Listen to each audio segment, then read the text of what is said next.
Primetime news at 9 p.m. only on Channel News Asia.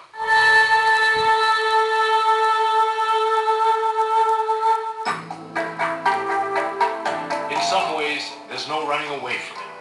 The three countries most severely hit, Indonesia, the Philippines, and the Samoan Islands, all lie near what's known as the Pacific Ring of Fire. The Ring of Fire, effectively the world's seismically most active zone, houses 90% of the world's active volcanoes.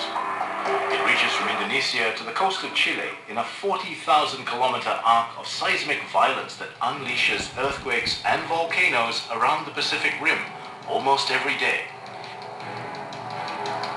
Its seismic activity results from collisions between tectonic plates.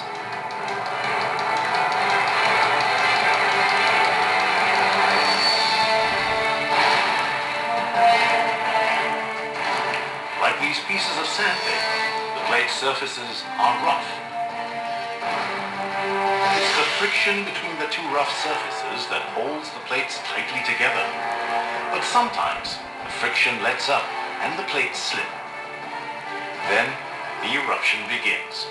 How often it slips depends on the amount of pressure loaded on the plates. We're sitting on the Sunda Plate, Southeast Asia. It includes Vietnam, Cambodia, basically it's the ASEAN Plate, we could call it, okay? Myanmar included, Singapore, and it's being run under by the Indian Plate in the north and by the Australian Plate in the south. So those are both oceanic plates where they go down beneath Sumatra and beneath Singapore. So the rate of convergence between that plate and the Sunda Plate is what decides the rate of earthquake occurrence in large measure.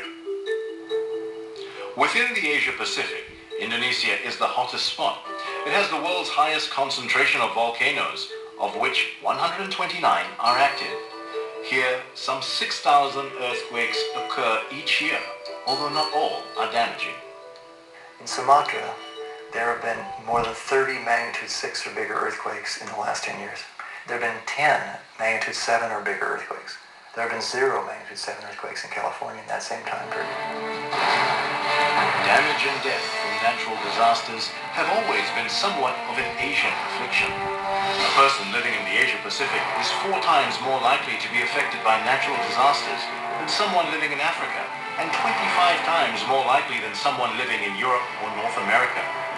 Moreover, Asia is home to around 60% of the world's population, which means major natural disasters that hit populated areas kill more people.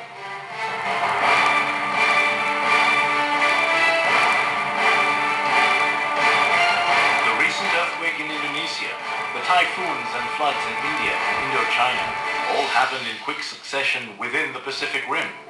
Such a rapid-fire stretch of seismic fury has led to speculation about the possible causal links between the disasters. While geologists do not see any link between the typhoons sweeping through Indochina and the earthquakes down south in Indonesia, since typhoons relate to the atmosphere and earthquakes are a result of stresses in the rocks, they've pointed to another link. They observed that the recent Sumatran earthquakes occurred along the same fault line as the 9.2 magnitude earthquake 5 years ago.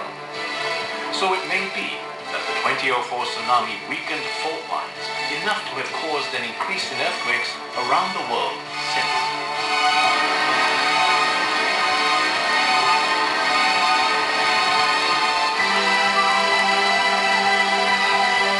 A given event like the 2004 earthquake, that fault rupture went all the way from Burma all the way down to Sumatra. It's about 1,500 kilometers.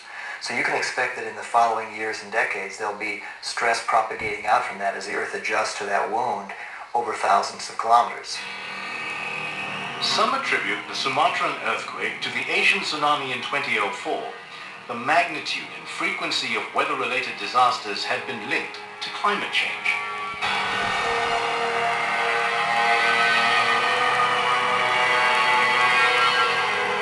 We're now on the track for changing precipitation patterns, for changing sea level, for changing temperatures in ways that we have not seen since we formed our civilizations. Okay, and since we started doing agriculture, we've always counted on climate being steady, and we've built accordingly. Now the climate is not steady anymore.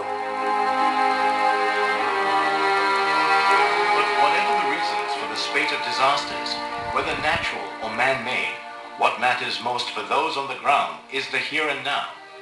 When will their homes be rebuilt? Will there be a constant stream of aid?